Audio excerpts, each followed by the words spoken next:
What's going on, everybody? It is your boy Zamboni. I am an astrologer and musician, and it is time to talk about the astrology of the week ahead. As always, thank you so much for being here. Thank you for sending me a tip via Venmo, Cash App, PayPal. That continues to be the single best way to support this project. If you like these free weeklies and dailies that I do all the time, then if you want to send me the amount of money that it takes to get coffee, then that is super helpful to me. If you want to go to zambonifunk.com/store, you can get a coffee mug to put the coffee into with the can't help myself image on there. There's hoodies there, there's tote bags there. I am super excited to just have this hoodie. Is mad comfortable and I wear it all the time now, but apart from that, it is just the most beautiful image like in the world or something like that. Shout out to Odd Minds, who painted the original and who is working on the next project for me. Also, we got new music coming out soon. Yes, we got the Bingy drums recorded. I'm so excited about all that. So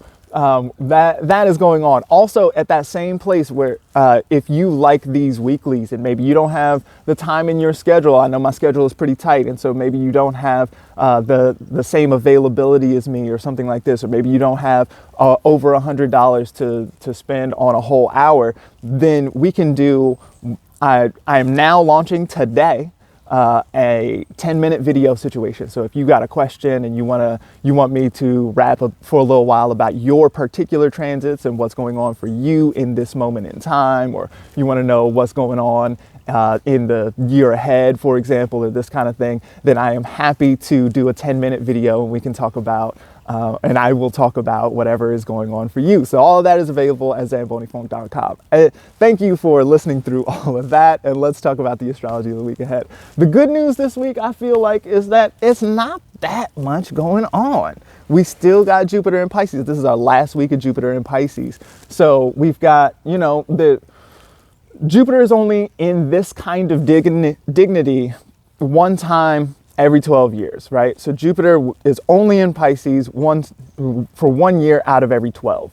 So we are at the very end of that. So if you want to get some of that Jupiter juice and you want to get some of that love, get some of that joy, luck, abundance that Jupiter likes to provide, Jupiter is with Neptune as well, and so there's something very dreamy and imaginative. This is super creative, very good creative juices going on here. Then this is a good time to get into that. Further, we can also see that Venus is in Capricorn as well, making a lovely sextile to that Jupiter in Pisces. And there's it's not going to make that exact aspect because Jupiter is moving out pretty soon, moving out of Pisces. But that whole sign aspect is pretty cute and is, again, really good for the creativity and this sort of stuff. But a Venus in Capricorn is also going to be Saturnian in some kind of way, right? Capricorn is ruled by Saturn, and Saturn is ruled by Saturn. Saturn's in Aquarius, chilling, doing Saturn stuff. You know what I mean? Saturn's real good at being in Aquarius,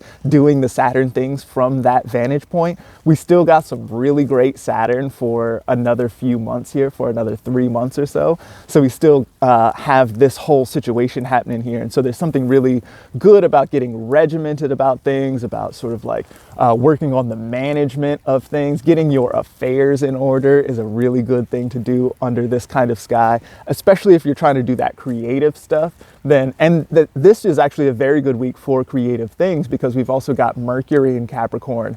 And Mercury in Capricorn, the only real aspect we're going to get this week is Mercury in Capricorn making a trine to Uranus and Taurus.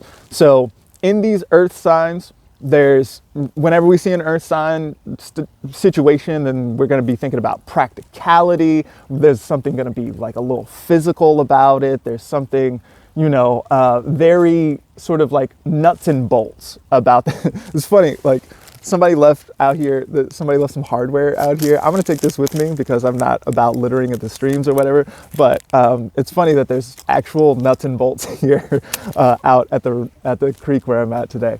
But there's something really nuts and bolts about that kind of operation, or about that kind of transit, right? Mercury in Capricorn trine to Uranus and Taurus, right? But then thinking also Uranus and Taurus, So, I've been talking about Uranus and Taurus as like necessity is the mother of invention, and this inventive, innovative ideas capacity of Uranus and Taurus. Well, so if it's not going to work this way, then how can we make it work? Mercury, along with Uranus, is really good for generating ideas. I've been recommending the journal over and over and over again throughout Mars retrograde in Gemini, which continues to happen this week as well. With a retrograde in Gemini, then, there's plenty of like weird, anxious thoughts going around. Like there can be like a word vomit situation that goes on here, or, there's been a lot of sort of like explosive, difficulty in communication, or like hearing the wrong thing and like blowing up around it, or this kind of thing. Also, like that Mars retrograde in Gemini has been like, especially during that full moon last week, that was pretty rough. I heard about a lot of people, somebody like broke a tooth. I had a fever for a while. It was like a whole situation, right? So with that going on, there's like calamity that is happening there, or more likely, we're sort of like in the aftermath of that calamity, because that situation, that Mars retrograde in Gemini, is sort of starting to recede at this point, right?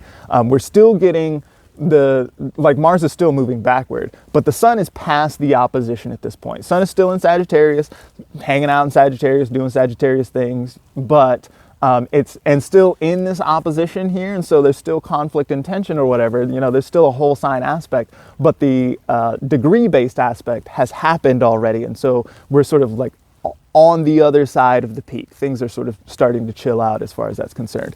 However, what I'm getting to here is that throughout that process, throughout that calamity kind of process, then there's a good opportunity to review and revise and reevaluate in this kind of thing. And the journal is a really good way to sort of get into that. If we're thinking about Mercury in Capricorn, who rules that Mars, right?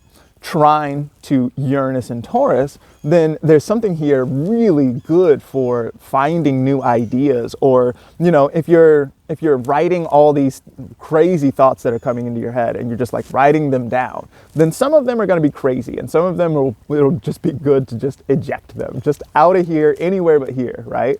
But you can also come back to it and you can find, like some of that's not trash, right? Some of that could be pretty good. Maybe I can massage this, and massage is a really good earth sign word, right? Again, physical, like real body stuff happening there. But like you can sort of massage some of these ideas and turn them into something and develop them. You know what I mean? This kind of thing might turn into something fun here, especially if we're thinking about lovely aspects to Jupiter and Pisces, who is there with Neptune. Neptune is not going to be bound in by like whatever is supposed to be real or something like that, right? Neptune and Uranus both are really good at thinking outside of the box and being like, nah, that's not true at all, right? And so there's a good opportunity here to lean in and think of something else, or come up with some new ideas, or turn your decent ideas into great ideas. I super, super, super recommend sitting with the journal. I'm recommending that to myself also, because I've only myself sat with the journal 2 times throughout this time, and since Mars turned retrograde, and each of those times I've been like, oh, this is amazing, and then set the journal down and didn't go back to it anymore. So that's part of the reason why we have to keep at it with this journal, and why I have to keep saying to do it, because it's easy to get the one time and then just turn around and not do it anymore, right? So, but largely what we're looking at here is, just kind of more of the same. We got some more, we still have Jupiter in Pisces, we still got Saturn in Aquarius, we still got the Sun in Sagittarius, we still got Venus and Mercury in Capricorn. All this is old news. I talked about all this last week, right? This is still happening here. We've got the waning moon as well. That's something important to remember here. As the moon is waning, so the moon was full last week and now the moon is getting smaller and smaller. That's a really good time for reflection, and we're wrapping up this cycle here. We're coming into some new stuff next week. Jupiter's going to move into Aries, and we're going to, the sun's going to move into Capricorn. And so we're going to start to shift things again at that point. But right now, we're just going to be checking it out, making sure that everything is kind of copacetic, making sure that everything is working. And if it's not working, then hitting that journal up, getting some innovative new ideas, coming into a new and interesting understanding of what even am reality. This is a real good week for that.